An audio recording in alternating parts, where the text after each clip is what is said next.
Hola, mi nombre es Natalia Méndez y soy escritora y editora. Soy la responsable del área de literatura infantil y juvenil de Delibes Argentina y una de las creadoras del sello Dávale Arroz. También soy autora de libros infantiles de poesía y cuentos, además de una historieta.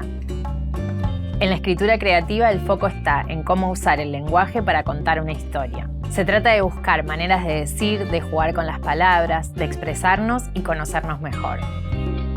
Las herramientas de la escritura creativa son una fuente inagotable de ideas. Nos permite adquirir el hábito de escribir y generar todo tipo de textos para compartir con el mundo.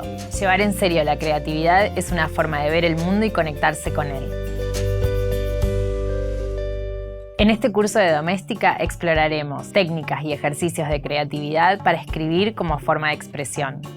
Como proyecto final vas a adquirir una práctica de escritura sostenida y como resultado tendrás un montón de textos e ideas entre los que podrás elegir, revisar y compartir uno como texto, fanzine o libro de artista. Para empezar, vamos a reflexionar sobre los tipos de escritura, a qué llamamos escritura creativa y algunas ideas sobre la creatividad. Enseguida veremos cómo detenernos en lo que nos rodea puede mantener encendida la chispa de la creatividad y abordaremos 3 cuestiones para escribir y crear sin presiones. Después te mostraré cómo trabajar a partir de un formato determinado y algunas opciones para sostener proyectos y mantenernos en movimiento. A continuación exploraremos la poesía visual y el potencial de escribir sobre nuestros sueños. Seguidamente nos concentraremos en algunos recursos poéticos y trabajaremos con el verso libre.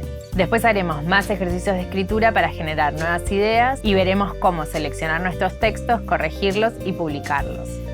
Por fin abordaremos 4 libros artesanales que yo uso para mostrar mis ideas. Al terminar este curso podrás zambullirte de lleno en el agua de las palabras y usar la escritura como herramienta para desbloquear la creatividad. Para acompañarme basta tener ganas de explorar las palabras, un cuaderno y lápiz o un procesador de textos. Aprende a ejercitar tu creatividad a través de las palabras.